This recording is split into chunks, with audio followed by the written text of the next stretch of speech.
الذين آمنوا صلوا عليه وسلموا تسليما.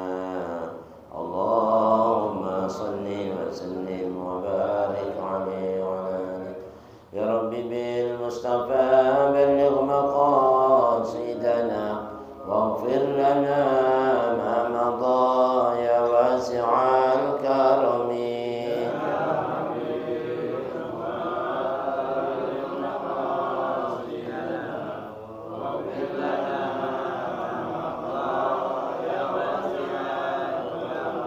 والحبيب الذي ترجى شفاعته لكل هول من الأهوال مقتحم.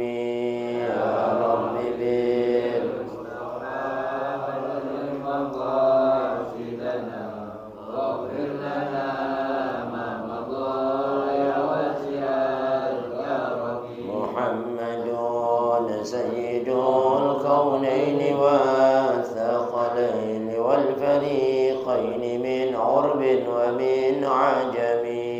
يا رب بالمصطفى بلغ مقاصدنا واغفر لنا ما مضى يا واسع الكرم. مولاي صل وسلم دائما أبدا على حبيبك خير الخلق كلهم. يا ربي بالمصطفى بلغ مقاصدنا واغفر لنا ما مضى يا واسع الكرم. اللهم صل وسلم وبارك عليه وعلى آله. بسم الله الرحمن الرحيم. نويت التعلم والتعليم والتذكر والتذكير والنفع والانتفاع والإفادة والاستفادة والحث على التمسك بكتاب الله وسنة رسول الله صلى الله عليه وسلم والدعاء إلى الهدى والدلالة على الخير ابتغاء مرضاته وثوابه وقربه وحسن الخاتمة مع اللطف والعفو والعافية وصلاح العاقبة وإلى حضرة النبي محمد صلى الله عليه وسلم وإلى أرواح والدينا والديكم أمة المسلمين وشمات خصوصا الشيخ البلاد عبد الله الحدث ومن أمر هذا المجلس رحمه محمد رحمه العطاس وحبيب عبد القادر رحمه العطاس وأولاد المسلمين الرحيم أن الله يتغشاهم بالرحمة المغفرة ويسكن الجنة والدينا والديكم أن الله يأتي كل سائل من القصر الله يرزقنا العلم والأعمال ويحفظنا من الزيه والزلال يرزقنا الفتوح والمنوح والنصوص على الجسد والقلب والرتبة النصر يفتح علينا فتوح العارفين يفقهنا في الدين إلى هذا من يقول صلاح النبي فاتحة.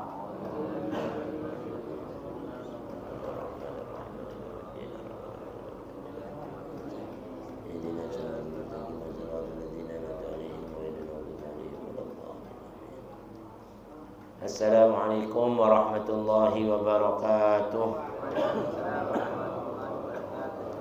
بسم الله الرحمن الرحيم. الحمد لله رب العالمين الذي جعل الدعوة إلى الهدى والدلالة على الخير والنصيحة للمسلمين من أفضل القربات وأرفع الدرجات وأهم المهمات في الدين، وذلك سبيل أنبياء الله المرسلين وأوليائه الصالحين العلماء العالمين الراسخين في العلم واليقين. وصلى الله وسلم على سيدنا ومولانا محمد الرسول الأمين والحبيب المكين خاتم النبيين وإمام المتقين وسيد السابقين واللاحقين وعلى آله وأصحابه المخلصين الصادقين وعلى التابعين لهم بإحسان إلى يوم الدين. أما بعد، سبحانك لا علم لنا إلا ما علمتنا إنك أنت العليم الحكيم. رب اشرح لي صدري ويسر لي أمري واحلل عقدة من لساني يفقهوا قولي. اللهم اهدنا قلوبنا بحق سيدنا محمد. اللهم اهدنا قلوبنا بحق سيدنا محمد. اللهم اهدنا قلوبنا بحق سيدنا محمد، وارزقنا فهم النبيين وحفظ المرسلين وإلهام الملائكة المقربين، وافتح لنا فتوح العارفين. اللهم اغننا بالعلم وزينا بالحلم وأكرمنا بالتقوى وجملنا بالعافية يا أرحم الراحمين. وصلى الله على سيدنا محمد وعلى آله وصحبه أجمعين، والحمد لله رب العالمين. ربي أعوذ بك من همزات الشياطين وأعوذ بك ربي أن يحضرون. الحمد لله، شكر الله. معاشر الحبايب الكرام، معاشر الحاضرين، معاشر المسلمين rahimakumullah, yang sama-sama kita hormati, kita cintai, kita muliakan hadir bersama kita Habib Abu Bakar, Habib Saleh bin Taufik bin Syahab, juga Habib Abdullah bin Ahmad Al-Attas, para Habib lainnya, Zainal Jamaah Majlis Ta'lim Darul Mustafa. Yang mudah-mudahan keringanan langkah kita, keluang waktu kita, ketulusan niat kita hadir bersama-sama setiap Ahad pagi dengan niat yang karena Allah, mudah-mudahan apa menjadi niat kita, hajat kita semuanya diijabah oleh Allah Subhanahu wa taala.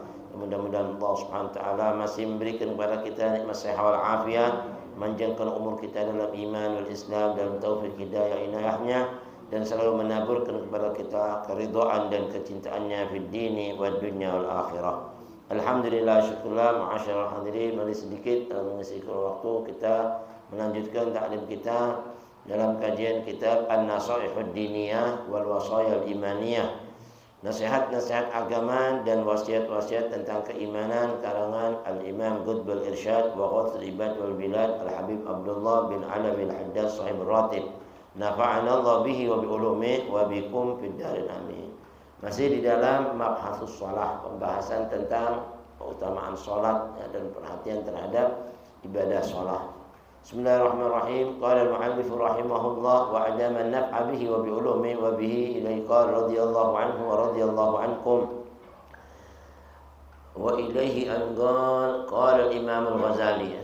Bismillahirrahmanirrahim. Qala al-imam al-Ghazali rahimahullah ta'ala: مثل الذي يقيم صورة الصلاة الظاهرة ويغفل عن حقيقتها الباطنة كمثل الذي يهدي لملك عظيم وصيفة ميتة لا روح فيها، ومثل الذي يقصر في إقامة ظاهر الصلاة كمثل الذي يهدي إلى الملك وصيفة مقطوعة الأطراف مفقوعة العين، وهو والذي قبله متعرضان من الملك بهديتهما للعقاب والنكال لاستهانتهما بالحرمة واستخفافهما بحق الملك، ثم قال: فأنت تهدي صلاتك إلى ربك فإياك أن تهديها بهذه الصفة فتستوجب العقوبة. انتهى بمعناه. ومن المحافظة على الصلاة والإقامة لها كمال الطهارة والاحتياط فيها في البدن والثوب والمكان. قال عليه الصلاة والسلام: الطهور مفتاح الصلاة. وفي الحديث الآخر: الطهور شطر الإيمان. وإسباغ الوضوء تثليثه من غير وسوسة ولا إسراف، فإن الوسوسة في الطهارة والصلاة من عمل الشيطان يلبس بها على من قل علمه وضعف عقله، كما قال بعض السلف: الوسوسة من جهل بالسنة أو خبال في العقل. ومذهب السلف في الطهارات هو المذهب المحمود، وفي جميع الأشياء فإنهم القدوة وبهم الأسوة. وتجديد الوضوء لكل صلاة من السنة، والدوام على الوضوء مطلقا محبوب فيه ومنافع كثيرة. بلغنا أن الله تعالى قال لموسى عليه الصلاة والسلام: فإن أصابتك مصيبة وأنت على غير طهارة فلا تلومن إلا نفسك. وقد وردت الأحاديث الصحيحة بأن من توضأ فأحسن الوضوء خرجت جميع خطاياه من أعضائه ودخل في الصلاة نقيا من الذنوب. ومن المحافظة على الصلاة والإقامة لها المبادرة بها في أول مواقيتها، وفي ذلك فضل عظيم، وهو دليل على محبة الله تعالى وعلى المسارعة في مرضاته ومحابه. قال عليه الصلاة والسلام: أول الوقت رضوان الله وآخره عفو الله. wa innal 'abda la yusalli law innal 'abda la yusalli as-salata thumma yukhrijuha min waqtiha wala ma fatahu min awwal al-waqti khairun lahu min ad-dunya wa ma fiha wa qabihun bil mu'min ay yadkhula alayhi waqtu salatihi wa huwa ala shughlin min ashghali ad-dunya fala yatrukuhu wa yaqumu ila faridatihi allati katabaha Allahu alayhi fa yu'addiha ma dhalika illa min udmil ghaflati wa qillatil ma'rifati billah wa min dha'fir raghbati fil akhirah wallahu a'lam. Tabarukan bi qiraatil kitab, mudah-mudahan tercurah kepada kita keberkahan junjungan Nabi besar Muhammad SAW, keberkahan para anbiya wal mursalun, malaika al muqarrabun dan ulama salihun. Hadir masih dalam pembahasan mengenai salat ya. Kalau kemarin diceritakan oleh Habib Abdullah bin Al-Haddad Sahib Ratib, ada salat ini ada bentuk zahir, ada bentuk batin ya. Ada yang datang dari zahir badan kita, ada yang datang dari batin badan kita.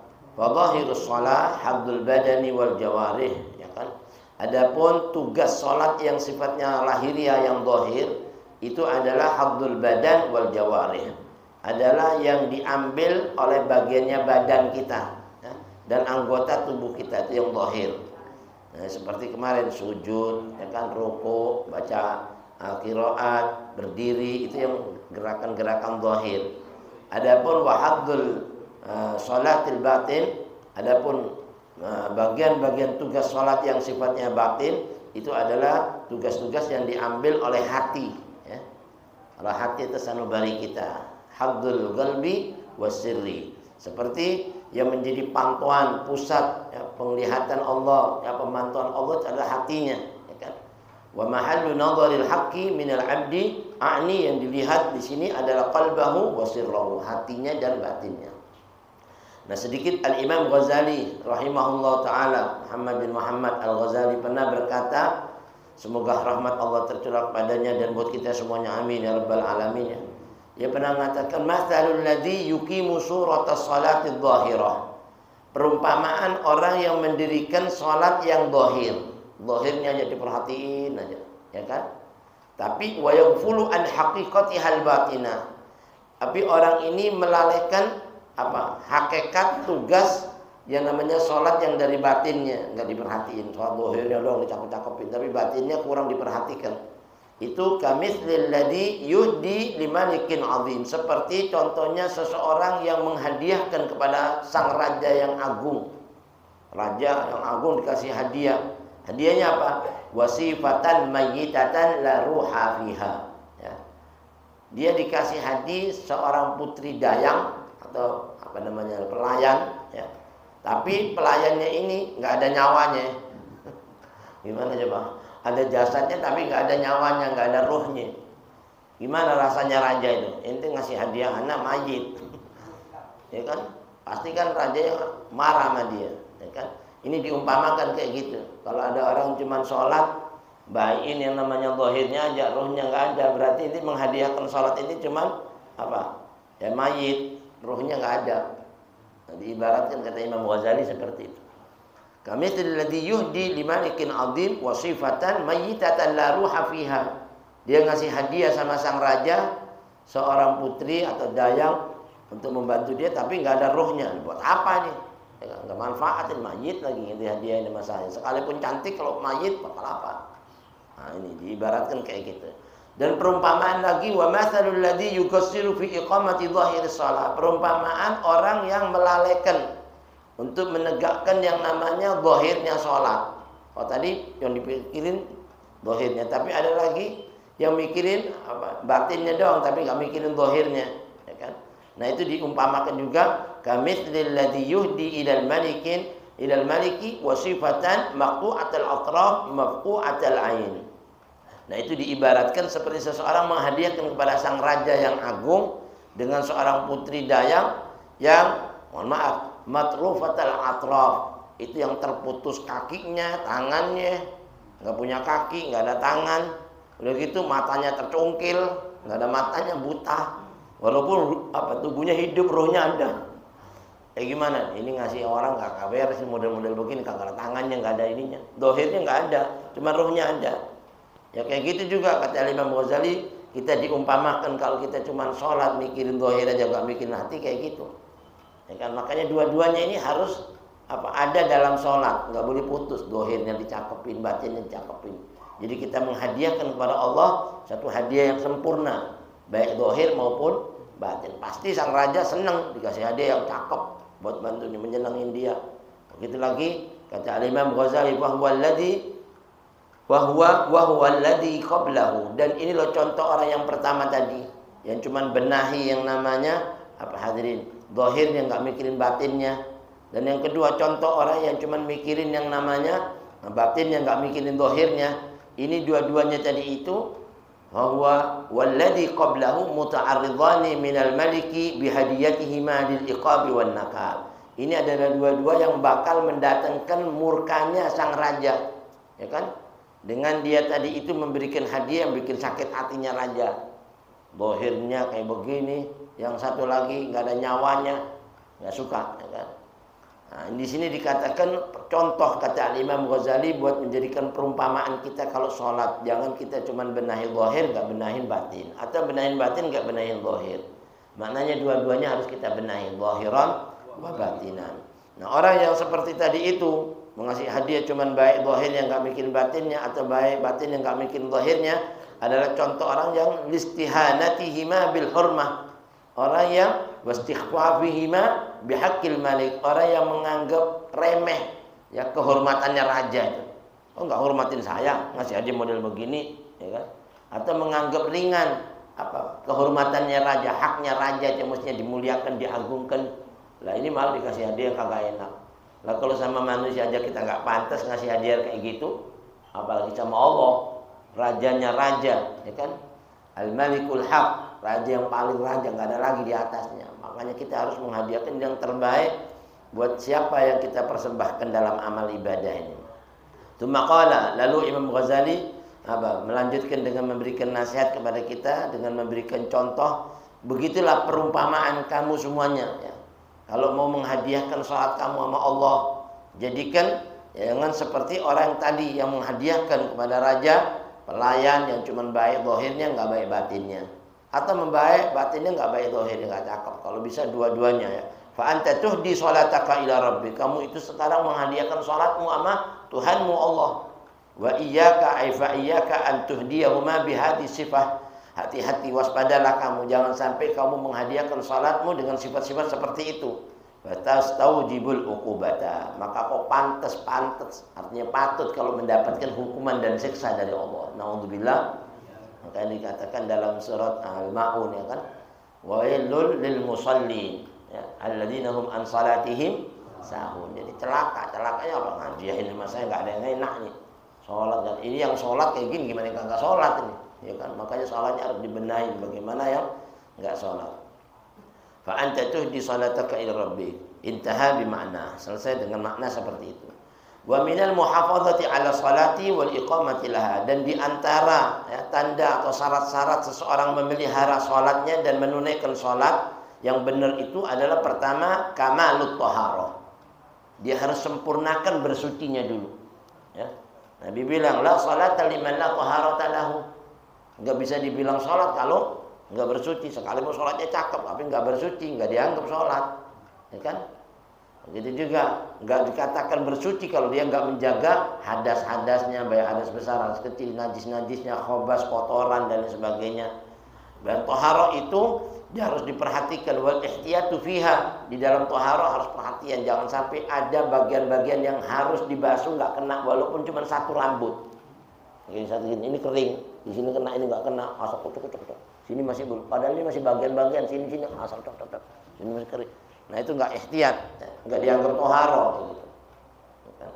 Dan dia harus ihtiyat menjaga hal-hal yang wajib dibasuh dalam anggota badan. Kalau bisa dilebihin batasan-batasannya. Umpama batasnya ini sampai sini, lebihin sampai sini, ya kan? Kaki batasnya sampai mata kaki, lebihin di atasnya lagi, ya kan?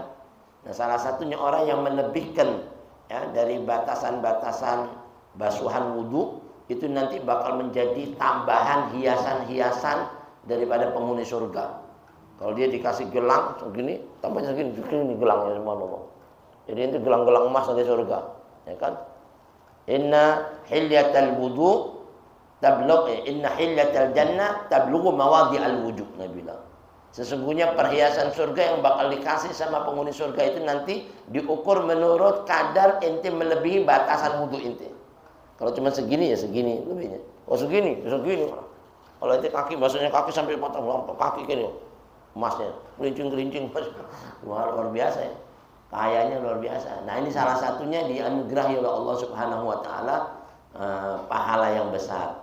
Dia harus ihtiyat, baik anggota wudu yang diperhatikan toharat tadi itu dalam badan, wasaub wal makan. Ya.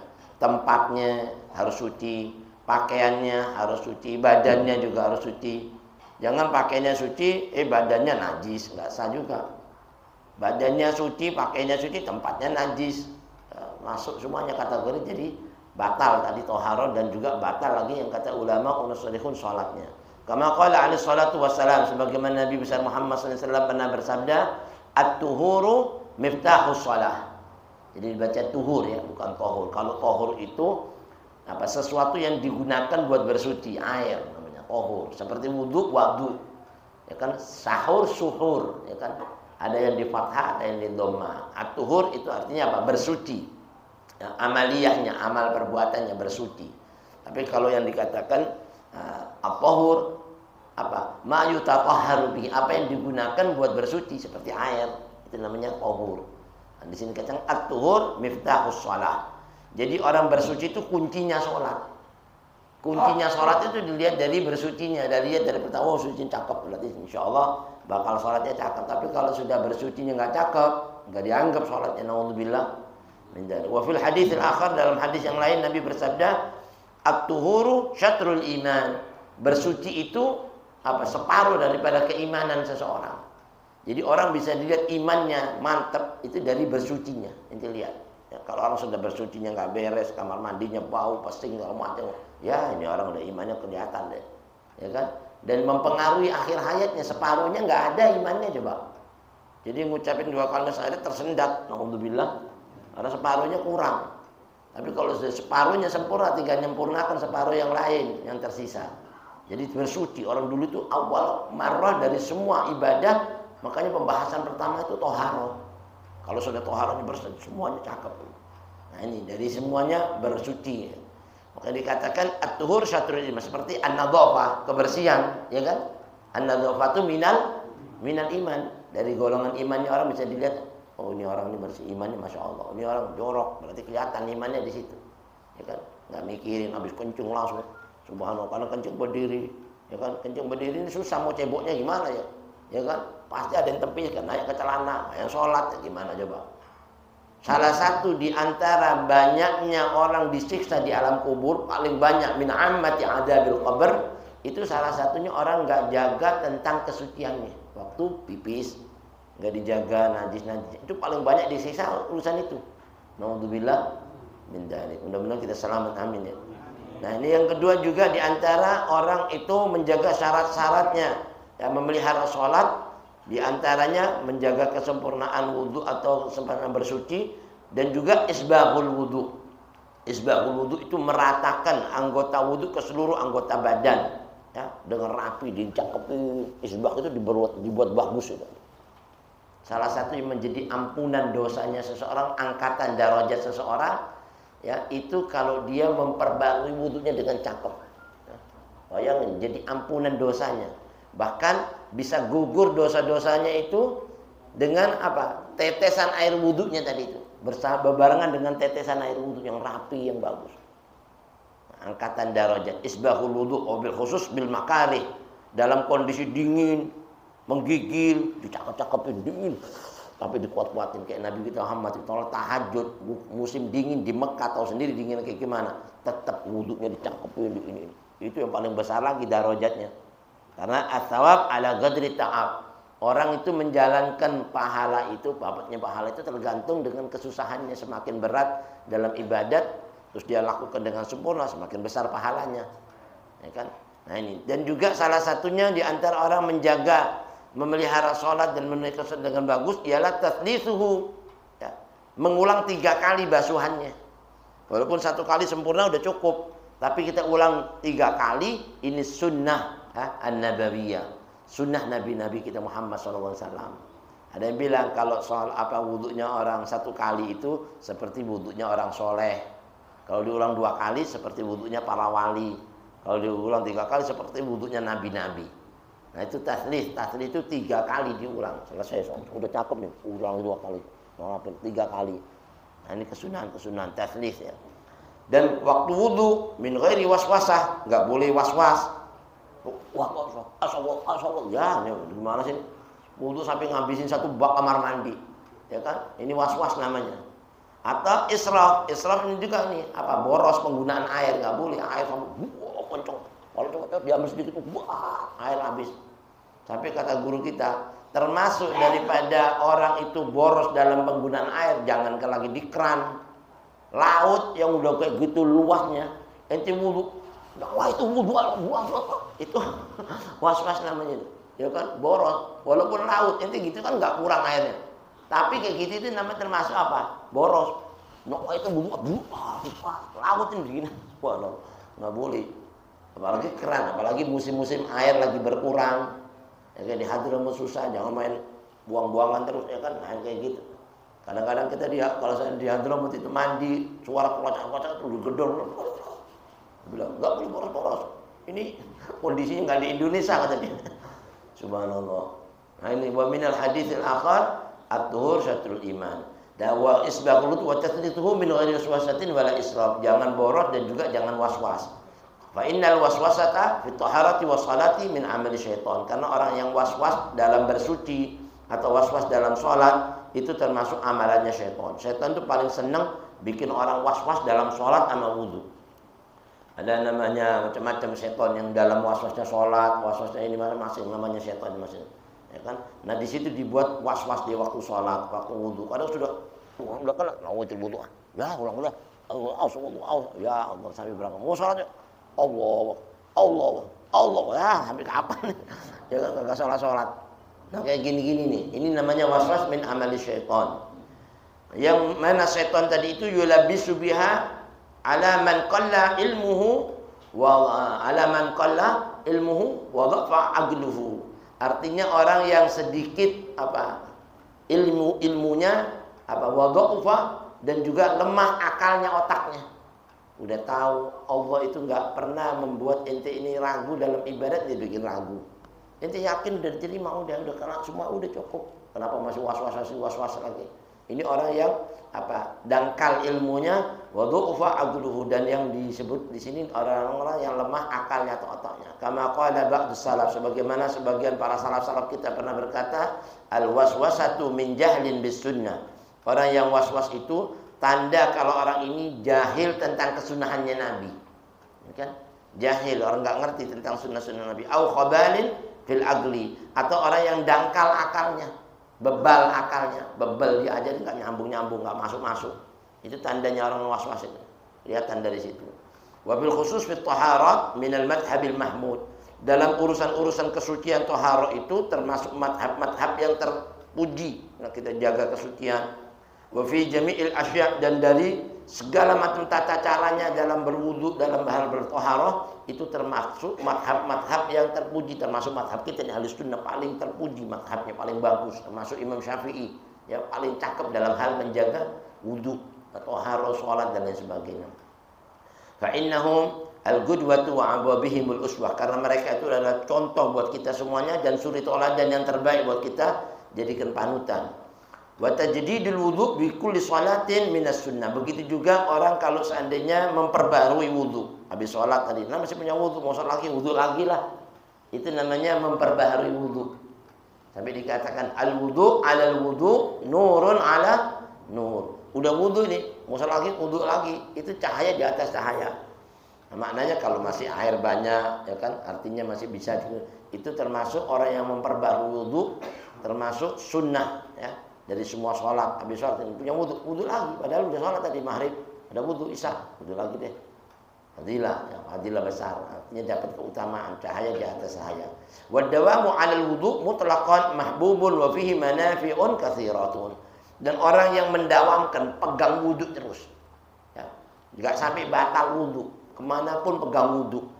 Ya, ini secara mutlak sesuatu yang mahbub indallah wa mahbubun inda rasuli. Sesuatu yang sangat dicintai Allah dan sangat dicintai oleh Rasulnya.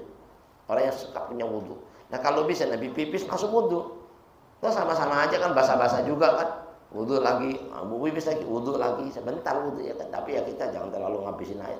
Yang penting sudah cukup menjaga wajib-wajibnya, cukup itu dapat pahalanya besar. Dan orang yang menjaga wudhunya ini terpelihara dari bala, ya kan, musibah, sihir, guna-guna nggak tembus. Subhanallah, orang pegang wudhu. Balaghana, ada satu kisah yang sampai kepada kami, kata Habib Abdullah Haddad. Anna Allah Ta'ala qala li Musa alaihi salatu wassalam. Allah itu pernah berfirman kepada Nabi Musa. Ngasih pelajaran sama Nabi Musa. Ya Musa, idza asabatka musibatun wa anta ala ghairi tuharatin fala talumanna illa nafsak. Kalau ada musibah menimpa kamu di jalan, kau keluar rumah terus kena musibah, kamu kena musibah terus kau dalam keadaan enggak punya wudu, enggak pegang wudu, jangan kau salahkan sama siapa saja, salahkan diri kamu sendiri. Jadi kalau seandainya musibah kena kita enggak punya wudu, ya enggak usah salahin siapa-siapa, salahin diri sendiri karena itu enggak punya tameng buat nolak musibah tadi itu. Kalau itu udah pegang enggak bakal kena musibah. Subhanallah, yang bagus ya wudu ya. Ini salah satunya, musibah zahir, musibah batin. Waqad waradatil ahadits shahihah, dan banyak riwayat-riwayat hadis-hadis yang sahih bi anna man tawaddaa fa ahsana al-wudu, barang siapa orang yang berwudu lalu dibuat bagus, dibuat indah wudunya, kharajat jami'u khotayahu min a'dhabihi, maka akan gugur dosa-dosanya dari anggota tubuhnya. Jadi setetes-setetes itu gugur bebarengan dengan tetesan air wudunya tadi itu gugur. Wa dakhala fi sholati naqiyan minad dzunub, dan dia nanti masuk dalam sholatnya dalam keadaan bersih suci dari dosa. Wudunya cakep, jadi sholatnya udah gak ada dosanya. Ayo minas shaghair, dosa-dosa kecil ya. Nah sedikit lagi bagi penutup, wa minal muhafadzati ala shalah, di antara sesuatu ya yang dijadikan syarat untuk seseorang memelihara sholat, salah satunya tadi dalam menyempurnakan wudu dan sebagainya. Yang kedua, al-mubadaratu biha fi awwali mawaqitiha. Ya, kalau bisa sholat itu di awal waktunya. Ya. Jangan sholat subuh udah maunya terbit matahari, ya kan? Sholat duhur maunya asar, asar maunya maghrib, maghrib maunya isya di akhir-akhir waktu. Jangan. Ini yang paling afdol ya. Mubadarah, bergegas ya. Wasari'u ila maghfiratin min rabbikum. Bergegaslah kalau mau cari rahmat, ampunan, keridhaan Allah. Kejar itu, ya kan? Kayak gini nih, bergegas melaksanakan sholat di awal waktunya. Makanya dengar adzan dulu, marhaba ahlan wa sahlan wa marhaba bil qailina adlan marhaban bis salihati wa ahla. Arti semangat menyambut gitu datangnya itu. Nah ini salah satunya al-mubadaratu fi awwali mawaqitiha. Ahabbul a'mali ila Allah apa? As-salatu ala waktunya. Jadi sholat berarti tepat waktunya. Begitu azan saja langsung sholat. Ini salah satu. Wa fi dzalika fadlun adzim, dan orang sholat tepat waktunya, bergegas dalam awal waktunya, itu keutamaannya sangat agung di sisi Allah. Wa huwa dalilun ala mahabbatillah ta'ala. Itu bukti menunjukkan Allah cintanya sama hambanya. Nah, kalau orang itu betul-betul perhatian sama Allah, Allah tambah perhatian sama dia. Ini orang panggilan saya langsung semangat. Bukan? Dia paling perhatian, maka saya tambah cinta sama dia. Gak ada amalan yang paling dicintai Allah kecuali amalan yang diwajibkan Allah lalu dia tunaikan dengan sempurna, itu yang paling dicintai. Apalagi sholat nomor 1, ya kan?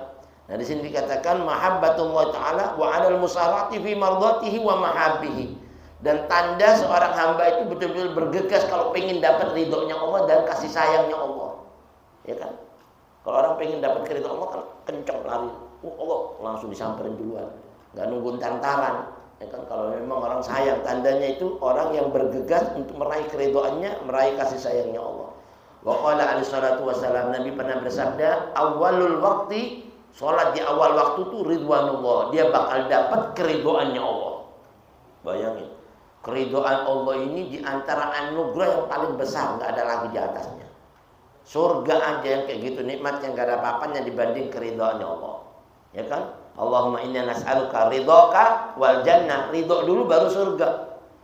Dan kebalikannya, neraka itu sudah parah, tapi murkanya Allah lebih parah dibanding neraka. Wa na'udzubika min sakhatika wan nar. Murka dulu baru neraka. Nah, jangan cari murkanya, cari ridhonya. Oke itu. keridhaan Allah pertama. Tapi di akhirnya walaupun dia ini nggak salah, tapi dapat yang namanya ampunannya. Ya, wa akhiruhu afdhallah. Jangan sampai lewat waktunya. Kalau lewat waktunya udah nggak benar, bikin main. Wa innal abda, dan sesungguhnya seorang hamba, la yusalli salata, tidaklah dia salat satu salat, walam yukhrijha min waqtiha, di mana dia tidak mengeluarkan dari waktunya, dia salat diperhatikan di waktunya, wala ma fatahu min awalil waqti, dan tidak luput dari awal-awal waktunya salatnya, itu bagi dia khairul lahu minad dunya wa ma fiha. Buat dia itu lebih baik dibanding dia dapat dunia ma isinya. Dapat dunia ma isinya enggak ada apa-apanya dibanding kita tepat salat pada waktunya. Tahu ada sahabat Nabi dulu. Itu sahabat Nabi zaman dulu kan nggak ada mic, nggak ada ini ya. Dari perhatiannya sholat sama Nabi, jangankan lagi dia ini sholat ketinggalan berjamaah sama Nabi, tepat Nabi waktunya terus sholat. Pernah sekali padahal dia ini punya tanah 500 meter di sebelah masjidnya Nabi, Madinah. Tahu sendiri tanah di sana harganya berapa sekarang? Ya kan 500 meter lagi sebelah. Dia bikin sawah ladang itu, nanam kurma, nanam anggur. Nah, zaman dulu kan nggak ada mic, jadi kalau orang azan kalau kedengeran suaranya, kalau nggak kedengeran ya lupa dia. Nah dia perhatiannya, udah waktu azan diperhatiin belum waktu udah nanya. Nah tiba-tiba dia sibuk ngurusin sawah ladangnya, tiba-tiba orang udah takbiratul ihram, Nabi udah takbiratul, udah Fatihah. Ditinggal dikejar Nabi udah Fatihah. Padahal belum habis, baru rakaat pertama belum Fatihah habis, cuma ketinggalan apa namanya Fatihah bersama Rasul. Masya Allah, waktu kejar Allah. Itu habis salam, dia berdiri. Ushidukum ayyuhal hadirun, saksikan buat kalian semuanya. Udah nangis. Kenapa dia ada apa? Musibah besar buat anak. Musibah apa ente? Musibah yang menimpa paling besar buat anak. Ini hari baru hari ini anak terlewatkan bersama Rasulullah takbiratul ihram.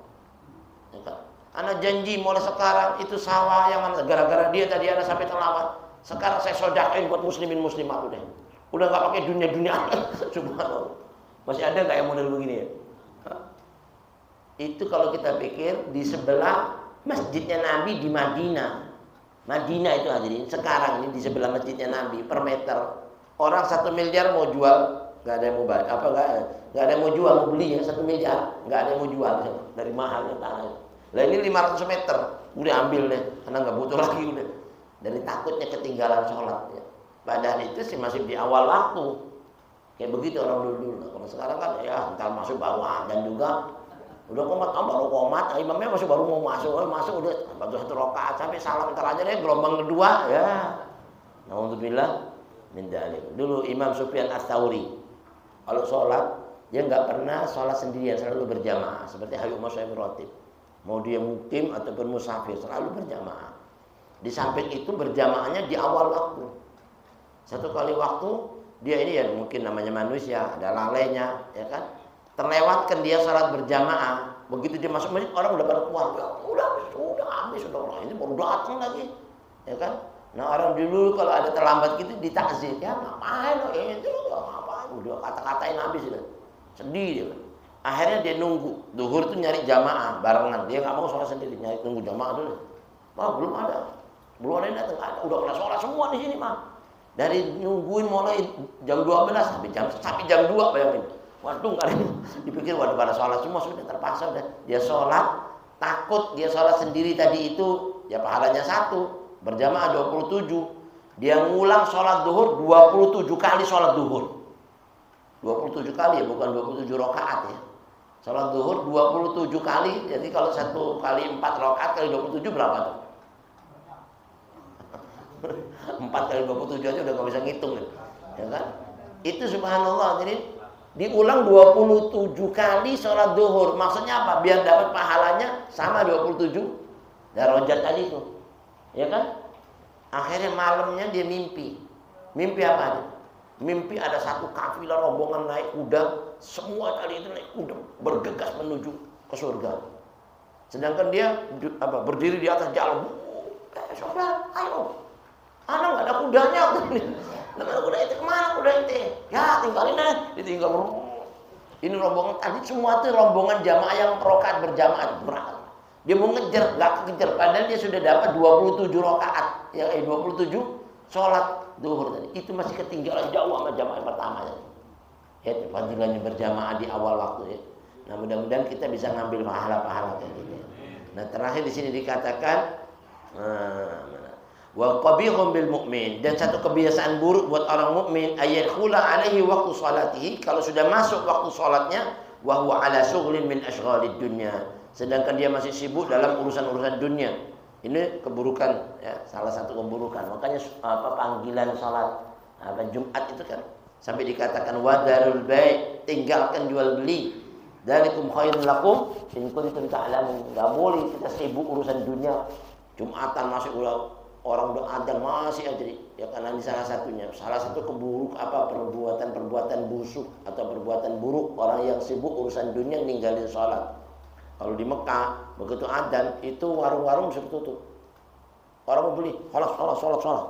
Bayangin, subhanallah. Kita waktu umroh, istri pesan emas kecil buat cincin. Pas adzan, sholat. Oh ya, masya Allah ini orang. Emas ini mau kita beli disuruh sholat dulu. Nah akhirnya kita pulang, kita nyari itu warung yang tadi itu. Subhanallah, kalau rezeki yang nggak ke situ lagi. Gitu. Nah ini salah satunya, orang lebih mengutamain yang namanya sholat dibanding dunia, kan?